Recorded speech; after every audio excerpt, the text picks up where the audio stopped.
Buongiorno! En el 2011, Kino-AGEN tuvo el gran honor de entrevistar al pionero del género zombie, George Romero. En esta entrevista nos cuenta sobre sus gustos, lo que le asusta y lo que lo inspira y mucho más. A continuación les dejo con un mini documental y la entrevista. Creador de la película de culto de cine Night of the Living Dead, la cual lo lanzó a la fama creando un arquetipo zombie como el que hoy conocemos en la cultura popular. Diversas historias, películas, series, libros e incluso videojuegos han sido inspirados en el género que Romero hizo posible. Sus temas no se limitan a horrorizar al público con visuales gores y monstruos como humanos, sino que se enfoca en hacer críticas sociales y políticas.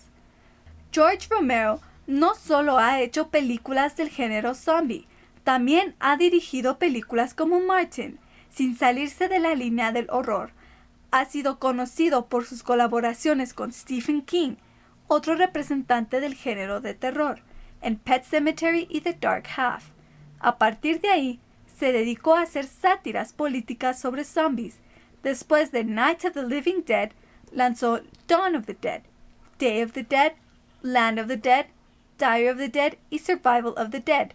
La importancia de George Romero en la cultura popular se ha visto reflejado en el surgimiento y el uso repetitivo del género zombie. En la actualidad, se han hecho marchas alrededor del mundo en donde los jóvenes se caracterizan como muertos vivientes inspirados en las películas de Romero. Which is your favorite zombie film that is neither yours or a remake of yours? Yeah. I have to say Shaun of the Dead. Shaun of the Dead is great. Yeah. Yeah, that's my favorite. And those guys are great. Oh, they're fabulous. Simon Pegg. Simon, yeah. Now he's untouchable, probably. Scotty, since he became Scotty. Oh, yeah. What is your opinion on modern day horror films and the way they are made? Horror films overall, right? I think, unfortunately, that there's not a lot of substance, not a lot of politics, not a lot of. I think generally Hollywood, particularly Hollywood, and even sometimes young people that are trying to make horror films, they don't put anything. They don't put Depth. the soul in. Yeah, any kind of depth. It's just gore and splatter. Yeah. And I think sometimes, that's the problem. And particularly Hollywood, Friday the 13th, and so many remakes that it's ridiculous. Horror has always been sort of the poor relation. And they don't take it seriously. Hollywood doesn't take it seriously. So I think as a result, it's just cheap, and it gets a bad rap because of that. And it's surprising to me that there's nobody out there that's really working and trying to do anything with any substance. That's too bad. It is. Because it's get this popular. Guillermo, but he's not strictly horror. But I know his new big film. He's shooting a film in Toronto right now. Del Toro, yeah. So I'll be seeing him. He's going to be there for about a year. Yeah, that's great. But I think it's science fiction. I think. Mm-hmm. But he did Mimic, Blade. So I guess those qualify as horror films. Well made. Is there any emerging filmmaker that impresses you? Any genre, not just horror? Well, Guillermo's my man. That's great. But I don't know, and I don't remember names. There's a film called Let the Right One In that I thought was really great. The original or the remake? The original. Yeah, that's good. Yeah. And I don't remember the director's name. And I've seen a few films recently that I think are pretty good. There's a filmmaker named Lucky McKee working in the States. He works with Jack Ketchum.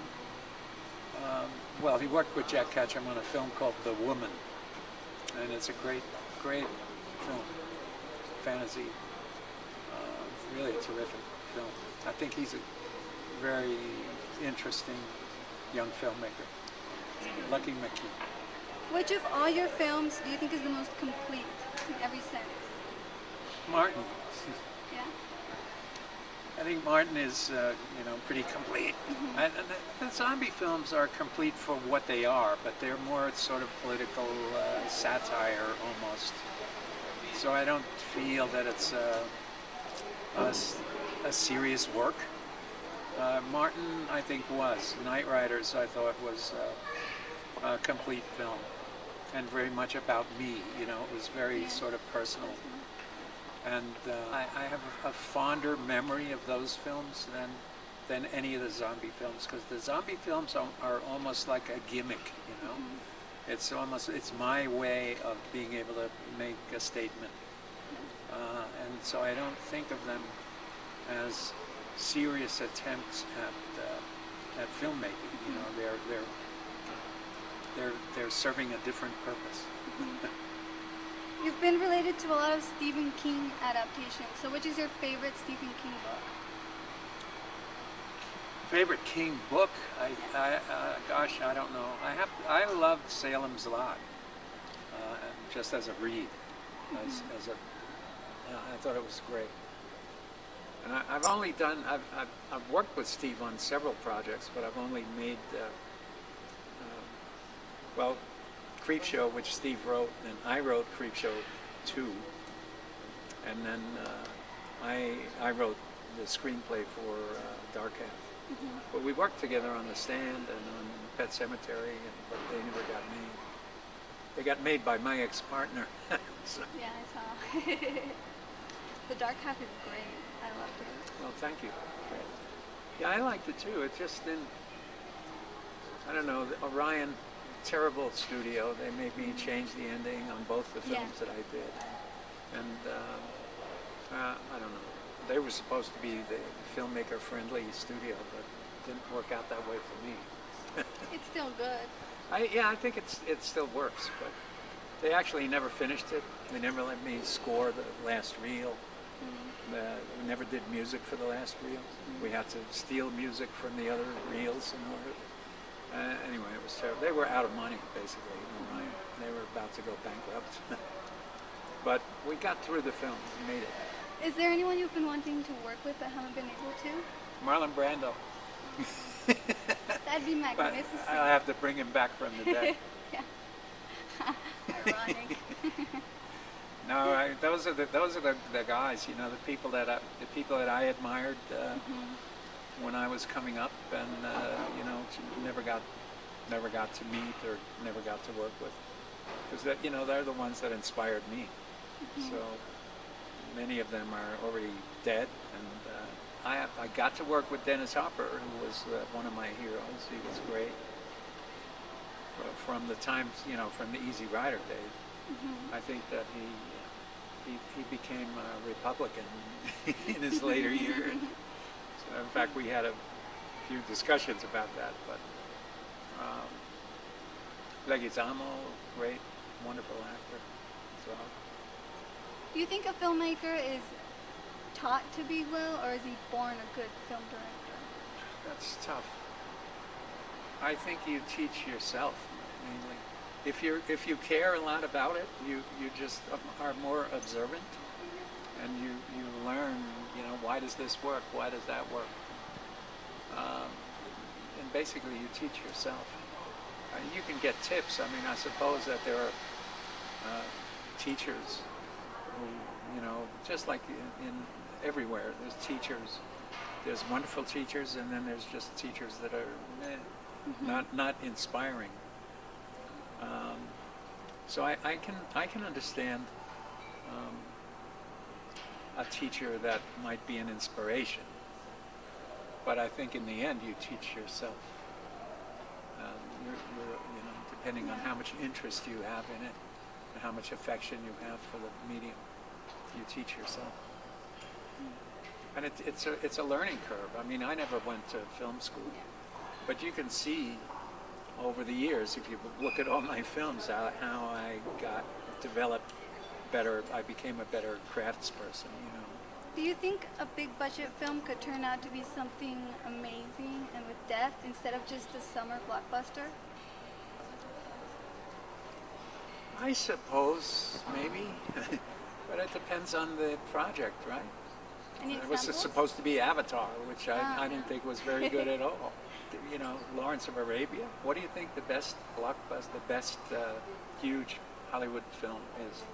I would say Maybe Inception. Lawrence. Huh? Inception is a good example of a good big budget film. Okay, yeah. Although I thought it was a bit confusing. Yeah. But it's good. I mean, it's new. No, it's good. It's good.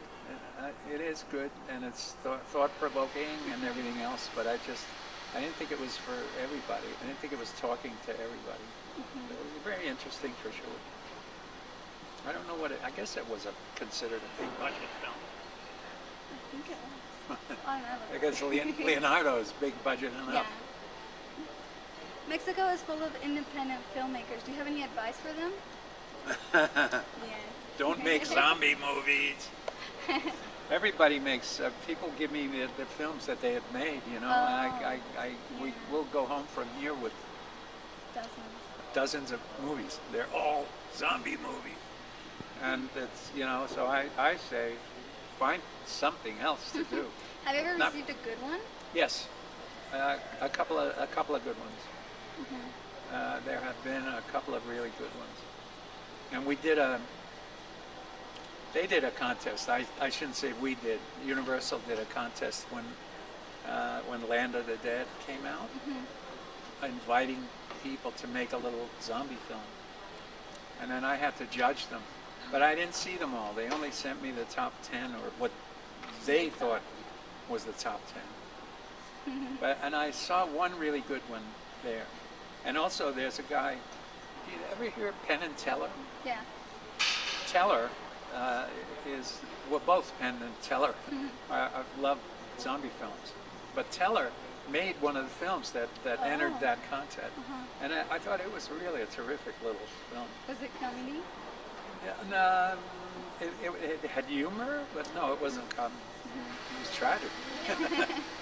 If you had to film or locate a story in Mexico, what's the first thing that comes to mind? Well, obviously, I think some people have mentioned it. Someone asked me that question the other day, and I said, well, if I wanted to shoot in Mexico, what kind of a zombie thing would I do? And I said, well, I would immediately have to think about something at the border.